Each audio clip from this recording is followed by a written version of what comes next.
When my mother died from an asthma attack, locked in her room by my son's prank, where was my doctor husband? He was at his ex-girlfriend's performance with our son. I was devastated. I called my husband over a dozen times before he finally picked up, but before I could speak he snapped, "What's your problem? It's just a performance with our kid. You're calling non-stop like it's a matter of life and death, always lying and making up excuses to get me home. Stop calling." My son chimed in, "Mom's so annoying. I wish Emma could be my mom instead." Emma took the phone. Kids say the darndest things. "You won't take it seriously, right? Fine, I'll give you what you want." I addressed my son through the phone. "If you want her to be your mom, tell your dad to come back and divorce me." My mom died with her eyes wide open. In just a few short hours, a living, breathing person turned into a box of ashes. The pain of losing my mother was soul-crushing. My phone pinged with a message. It was my friend forwarding Emma's Instagram post. "Performance wrapped up perfectly. Check out our six-handed piano play with my two clingy fans. How's our chemistry?" In the video, my son and husband flanked Emma like two bodyguards. The three of them played the piano in perfect harmony, looking every bit like a happy family. My husband even commented, "Calling us clingy already? You ungrateful little thing." Emma replied,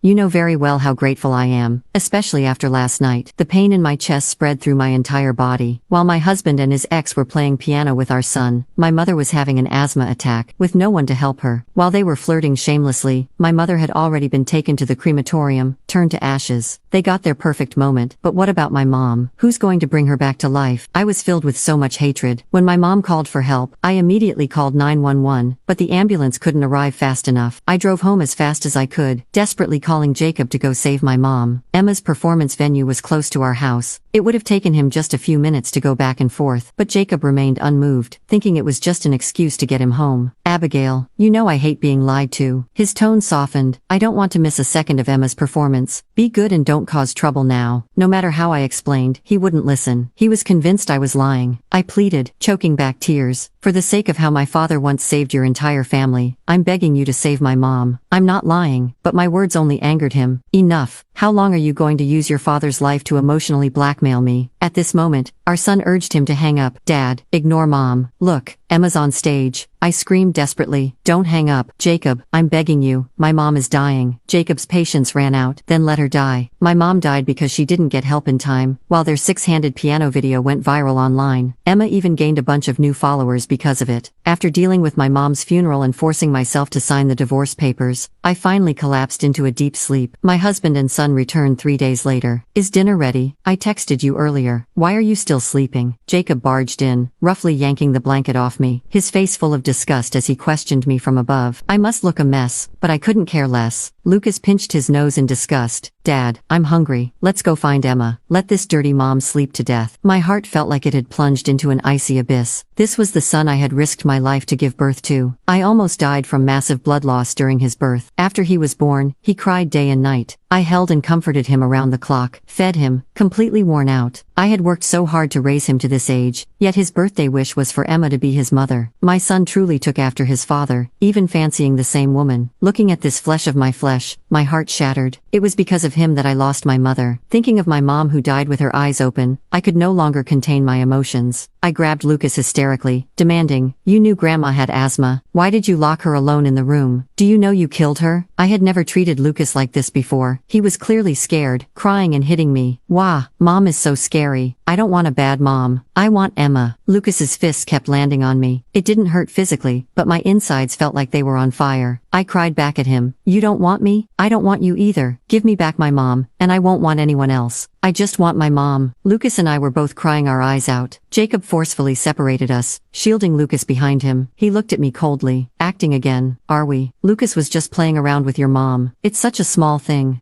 Why are you scaring him like this? Playing around? A small thing? That small thing killed my mom." I looked at him, grief-stricken and angry. "But my mom is dead." "Enough. Your mom had her medicine in the room. How could anything have happened? I know you're upset about me and Lucas going to Emma's performance, but you don't need to make up such lies with your mom. Aren't you afraid of jinxing her?" Even now, he still thought I was jealous and deliberately using my mom as an excuse to make him feel guilty. The sorrow and anger made me want to laugh. At that moment, Emma called. Jacob answered, and after a few words, he hurriedly prepared to leave. He spoke softly into the phone. "Don't worry, I'll be right there." Lucas followed closely behind him. Looking at these two strangers before me, I suddenly laughed and handed Jacob the divorce papers on the table. Before you go, sign these. Jacob didn't even look at them before mocking. You've really gone to great lengths to get my attention, haven't you? Divorce? You think you can live without me and Lucas? Stop these tricks. You're just embarrassing yourself. With that, he left with Lucas. In the past, every time we argued, no matter whose fault it was, I would always be the one to make up and apologize. But not anymore. As soon as they left, I quickly packed my things, dragged my suitcase out, and resolutely left. I returned to my mother's old house. Family photos of the three of us still hung on the walls, but my beloved parents were gone. 10 years ago, my father died saving Jacob's entire family in a mudslide. Back then, Jacob held me and said, "Don't cry, you still have me. I'll be with you for life." Those words were deeply etched in my heart. Later we got married and had a child. Jacob's kindness made me believe we were soulmates. But everything changed when Emma appeared. He stopped sharing his daily life with me. He would often zone out, and inexplicably stare at his phone with a silly grin. On our wedding anniversary, Emma said she had a headache, and Jacob abandoned me to rush to her side. When I got into a car accident and needed his help dealing with threats, he was busy helping Emma dodge drinks. When I was sick and needed his care, he said he was busy washing Emma's dog. No matter when or where, Jacob could drop everything and rush to Emma's side at her slightest call or message. If I dared to question him, I was being unreasonable, emotionally blackmailing him, or trying to cash in on past favors. It was then that I realized, what was nectar to me was poison to him. What I thought was mutual love was, to him, nothing but an obligation to repay a debt. Even my son was often taken to meet Emma. Lucas no longer hugged my neck saying he loved me. Instead, he lamented why Emma couldn't be his mother. Holding back my pain, I asked Lucas why. Eating the food I made, he said innocently, "Emma is gentler than Mom. She and Dad take me to eat things Mom doesn't allow. Her cooking is better than Mom's, and she can play the piano. She never scolds me and is very nice to me. Dad loves her too." Lucas's words hurt, but I thought it was just childish talk. I still tried to repair my relationship with him, but when Emma and I both fell into the water, my husband and son unanimously went to save Emma. My husband pulled her out of the water, while Lucas rushed to get towels and hot water. They fussed over her endlessly. I was invisible to them. At that moment, my suspended heart finally died. I decided to stop compromising myself. Just as I was about to divorce Jacob, my mom came from the countryside to visit. Her health wasn't good, and I didn't want to upset her, so I had to put off the divorce until after she left. But in this short time, they went too far, directly causing my mother's death. I was grief-stricken and desperate. Not wanting my mom to be lonely on her journey, I asked the village uncles to help arrange a funeral for her. After the funeral, I returned home exhausted. The empty house was silent except for the ticking of the clock, a silence that bred despair. I called out of habit, "Mom, I'm home. What delicious food did you make for lunch?" But only endless silence answered me. Tears streamed down my face uncontrollably. Oh, that's right. My mom is dead. Suddenly the front door was kicked open with a bang. Jacob stormed in, his face cold as he glared at me fiercely. Emma and Lucas followed behind him.